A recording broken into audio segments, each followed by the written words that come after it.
What's good? It's P from PBK, and I'm back to do some reviews. It's been a while. I'm back, bitches. Alright, so there's a prefix story before pretty much the review I'm about to go into. As you know, I apparently, for those of you who follow me on Facebook, I like to wear a mask and take pictures with mask covers so often. It's just something I do. Don't judge me, it's not weird. But I had this nice chrome mask that I bought about a good year or so ago for like $1 because it was Halloween when I bought it. Anyway, I've had a picture of this and I've been playing around with photo editors as of late and putting up some really nice pictures and such. But my cousin just hit me up and was like, asked me why I have the why do I have the mask from Laid to Rest? And all I could reply is, I have never heard of this movie. Really? There's a killer involved. So he pretty much told me that there were two movies, and I went pretty much immediately to go check out this movie series.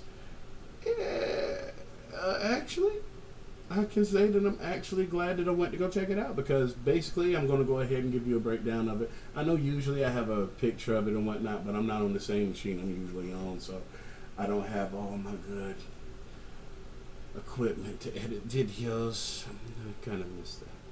But back to the movie. Laid to Rest 1. We start off with the story of an unnamed woman who basically wakes up in a casket. She's pretty much there and escapes and basically meets a handful of people that basically all get massacred and murdered by this guy, this really old guy, with a really gnarly, huge fucking knife and a Chromskull. And like everything he has is pretty much like Chromskull oriented, so he's serious about the chromeness. But basically, it starts off in digital. Most of the movies in digital takes me a little longer to get into because it's not film. When they say there's something about that, the look that makes it feel different, they're telling the truth. Anyway, took me a while to sort of get into it, but once it really got going, I was into it. I kind of liked it.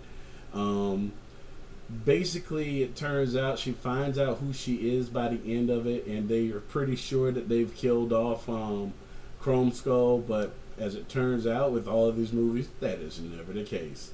So then part 2 picks up exactly where part 1 leaves off, because the police that come at the end in part 2, spoiler alert, happen to actually work for some government organization. They claim the FBI, and apparently Chromskull is like one of their operatives, like Agent 47 maybe, but when he's not working, he just kills random pretty girls on the side.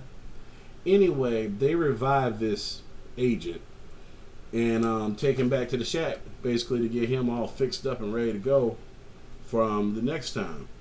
So apparently, whatever it is that they got going, he's paying for all out of pocket. So, Chromskull's rich, bitch! But in addition to that, watching part 2, underling tries to step up. So for a short portion of it, there are actually two dudes with Chromskull masks walking around killing people. Mostly the police. A lot of police die in these movies, by the way. You don't even see all the deaths. They just kind of refer to some of the police deaths that you don't see.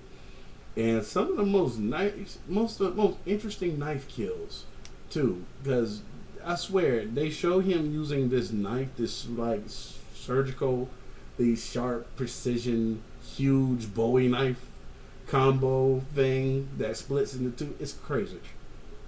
Anyway, the thing is that I'm just wondering why they didn't give this guy a ripper, because the way he's cutting through stuff, you swear it's motorized. You just swear it's motorized. It's a chainsaw knife, but it's not a chainsaw knife.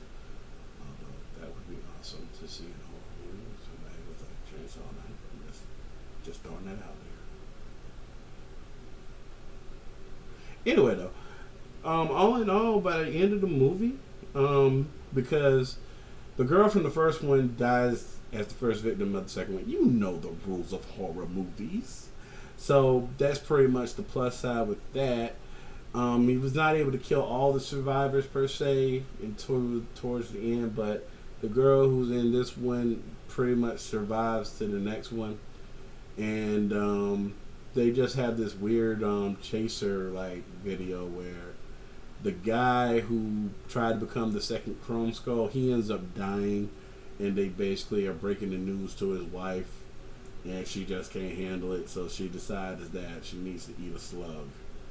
So, I know it sounds like I may have spoiled the whole movie for you, but trust me, I have not. The kills in that are seriously graphic and very interesting, and it looks like they went heavy on the practical effects, if you know what I mean.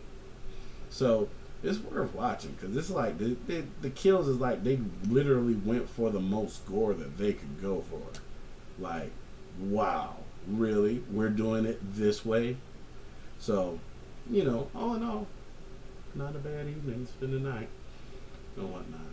But, don't watch it with your crazy girlfriend, because, yeah, you don't want to find out she's crazier than you thought. I'm just saying. So, if you like what I do and whatnot, go ahead and share, click, subscribe, comment, all that good stuff. Spread it around. And as always, remember to come shop with us. I am IBO4919392 with Amway. So you can always become one of my customers. We have delicious, expensive, perfect water, as well as excess energy drinks, which are also very exquisite and also sugar-free. And also, in addition, if you want to just really come directly to my shop, that's www.amway.com/PBK store, one word. And feel free to register, sign up, and do whatever you need there, as well as buy stuff from me, because that's why I do what I do. All right, and I'm out. Peace.